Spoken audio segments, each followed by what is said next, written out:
trilogija.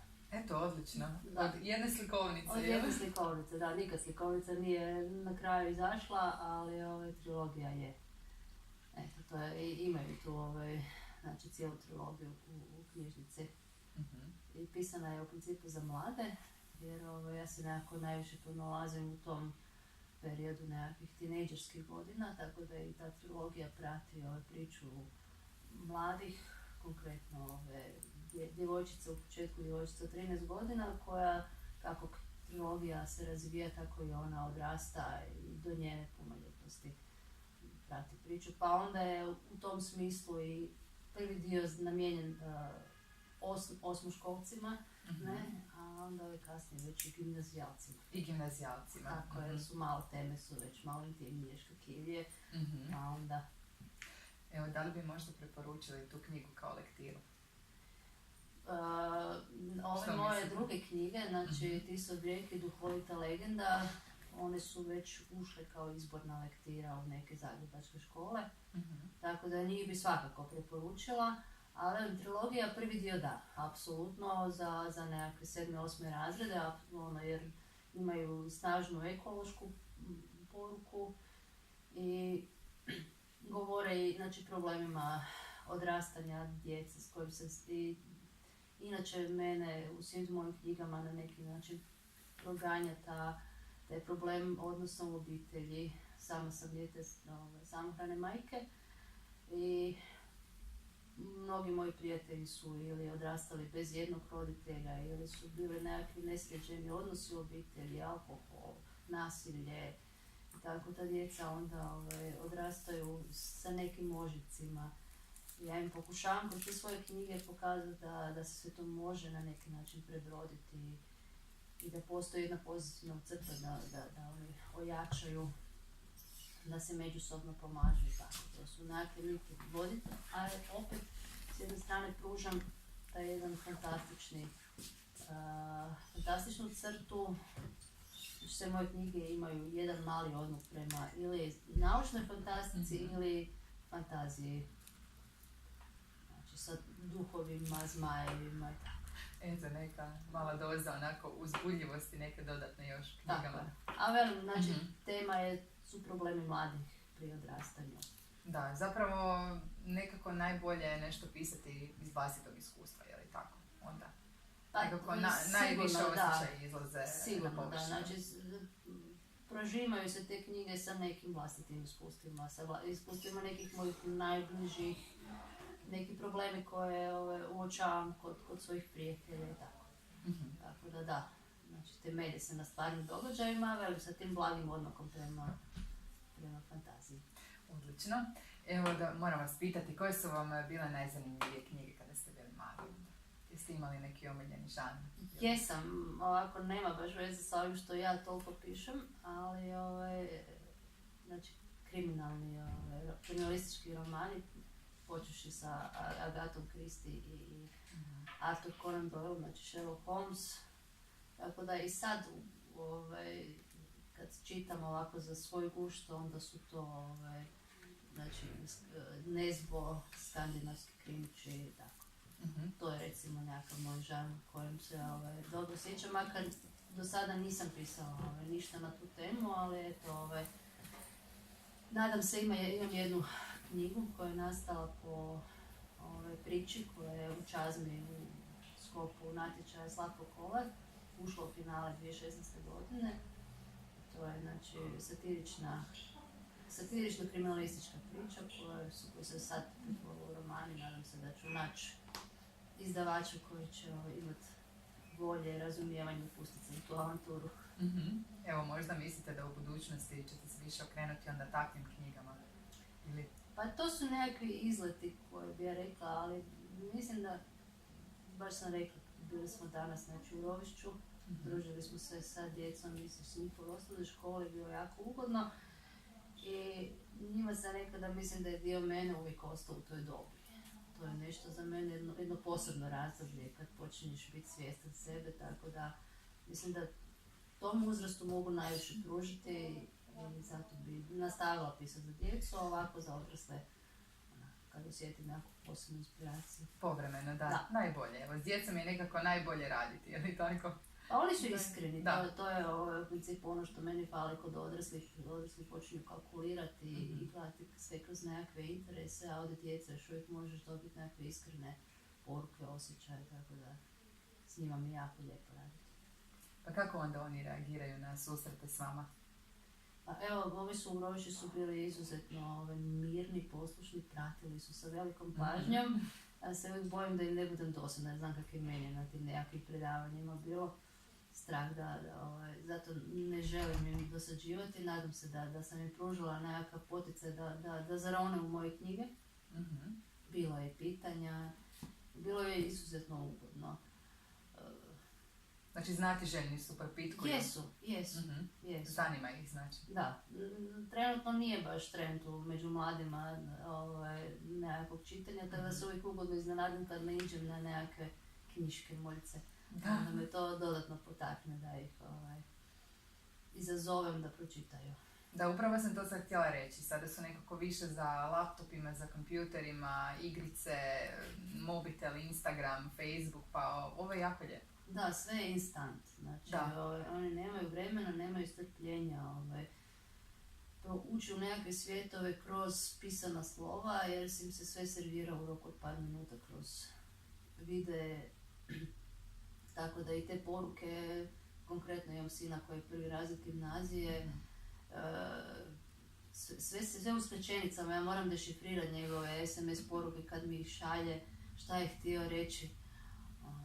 Sve pišu, sve mora biti brzo, tako da... Da, stalno se žure nekuda, pa da će nešto promašiti. Da, umjesto da uživaju, da malo uspore i da prožive trenutak kako ga treba proživjeti. Što bi onda vi preporučili, evo, osnovnoškolcima, srednjoškolcima, koje knjige bi trebali pročitati? Pa uvijek, znači, ono što mene zasmetalo, prateći uz sina, znači lektiru koja se sada nudi, obavezna lektira, iz nekog razloga ima jako puno tragičnih i tužnih priča. I to sam pokušala, baš su mi sama djeca su mi rekla, zašto su sve knjige tužne, tragične, sa smrtnim ishodima, nekoliko ljudi umire.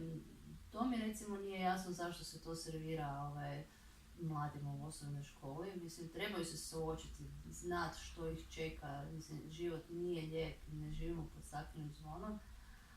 Ali sigurno da po meni knjiga treba, osim što pruža zabavu, treba i pružiti nekakvu misao koja će ih navesti da sami razmisle o nekim svojim postupcima, o nekim smjerovima u životu.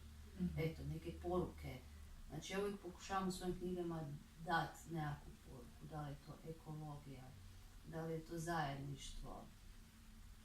Eto, to su nekakve preporuke. A velim sad, sve ovim njihovim afinitetima, da li su zainteresirani za znači, fantastiku, sigurno da ćete rijetko koga navesti na nekakvu krusku klasika ili tako. Da, to onako pod mus u srednjoj školi, u gimnaziji.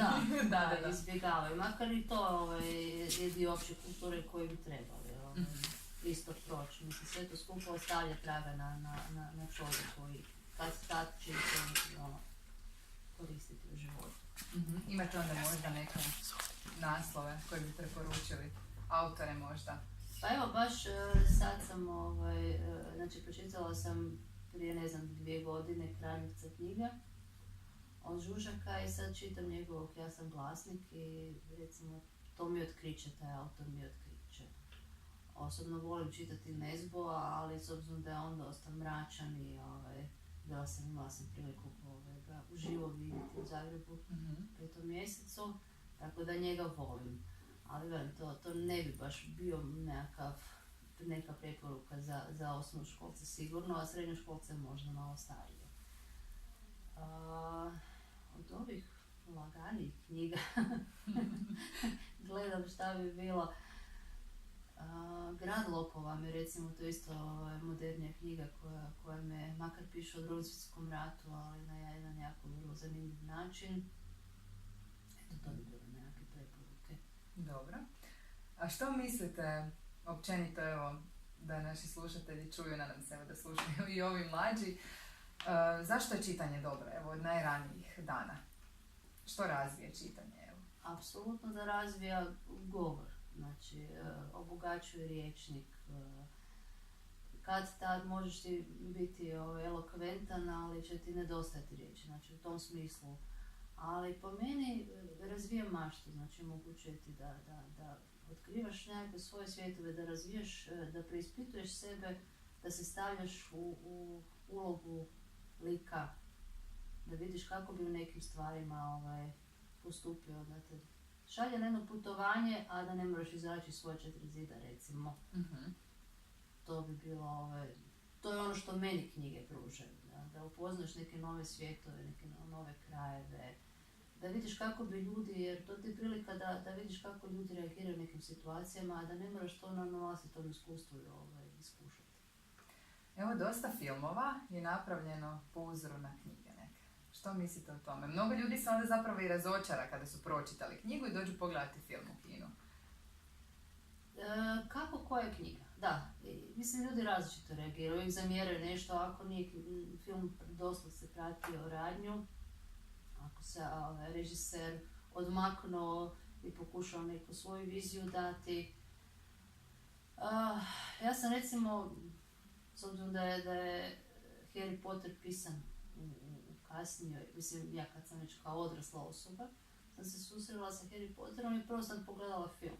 Mm-hmm. I film me naveo da pročitam kasnije i onda sam ko zadnji fan stajala u redu da dobijem 5. knjiga kad je izašla, čekala sa zebnjom hoću li doći do svog primjerka. Tako da recimo mene Harry Potter, makar sam tad već bila u 30. godinama, ali on me obuzeo u potpunosti. Mm-hmm. Eto, još od ovih mlađih, pa ne znam, recimo Sumrak saga, to je za malo stariji. Da. Isto sam gledala prvo film i to me muž rekao, ajmo gledati film, pa o čemu, pa o vampirima. Pa ne bi baš o vampirima, ali baš moramo. Pa ajde idemo, kao rekla, dobio je dobre kritike. I onda sam pogledala film i onda sam knjige progutala, išla sam po Snježnoj mečavi jer sam pročitala drugi nastavak, treći nisam imala, išla sam brzo kupiti jer ih još nije bilo knjižnici. Mm-hmm. Tako da velim, film može nekoga koji ima osjećaj za to potaknuti da pročita i knjigu. Baš da vidi da može usporediti. Ali naravno kad birate uvijek knjiga, je li tako? Pa da, zato što ti omogućava da ti sam stvoriš neke slike, da te sam stvoriš te svjetove, te likove da si predstaviš i onda kad ti to neko servira nije isto. Mm-hmm. Nije isto proživjeti to jer ipak ti pruža nekakvu individualnost u svemu tome. Makar je netko drugi napisao knjigu, netko drugi stvorio te likove, ali ti si ih možeš sam predstaviti. Ovo kad ti ih neko oslika kao gotove, nije to. Gubiš, jednu dimenziju gubiš. Mm-hmm. Idemo se onda malo vratiti na današnji susret. Evo što se očekuje danas klince? 7. i 8. razred, je li tako? 7. i 8. da. Mm-hmm.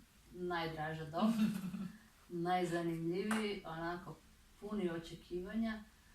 Velim, nadam se da im neću biti dosadna, to mi je uvijek strah da ne dosađujem ljudima.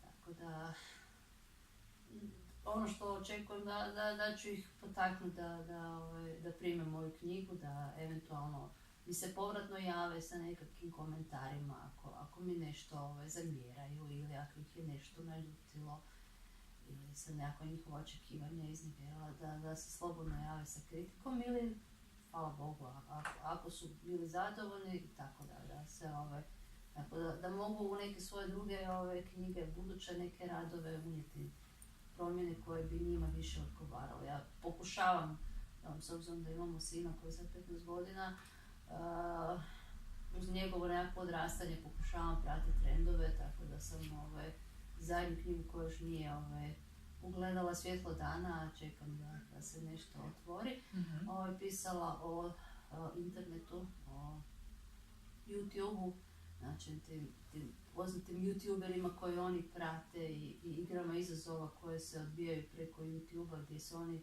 dovađaju u velike čak i životne opasnosti. Ne znam, bilo je djeca srećom iz rovišća nisu odala da idu u tom smjeru, ali znam iz prve ruke da su to ispitivanje nekakve njihove hrabrosti, pa se pogibeljne radnje, ko će duže čeka da se vlak približi, ko će zadnji odskočiti, taj je frajer.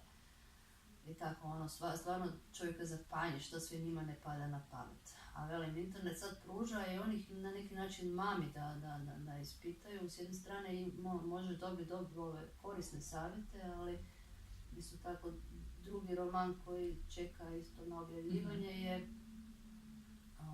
o pirotehnici. Sad se bliže božićni blagdani i iz nekog razloga to mlade jako mami. Ja osobno to ne razumijem i zato sam baš napisala roman o tome da vidim što ih to toliko privlači u tome. I uglavnom tema je o tome kako dva dečka na YouTube vide film kako napraviti sam bombu od petardi i normalno to ima tragične posljedice i tako da bi to bilo i edukativno. Zanimljivo jako, evo moram priznati. I definitivno aktualno. Da. To je zasigurno. Tako da pokušavam pratiti da vidim što se događa. Nadam se da ću i kad mi djete odraste, da ću i dalje biti naravno, to uopće ne sumnjamo. Sad kad čitam ove svoje prve knjige, vidi se, to je ipak pisano 2010. 2011. Već su neke tehnologije otišle naprijed, pa vidim kako lagano se osjeća jedna zastarjelost tehnološka, ali mislim da ova ljudska priča da neće nikad zastarjeti. Ne, to uvijek ostaje. To nam je stvarno neka prednost nad internetom i svom tom tehnologijom. Znači, to su neki planovi sada za budućnost, što ste nam rekli? Da. Znači, povremeno odem u te vode za odrasle.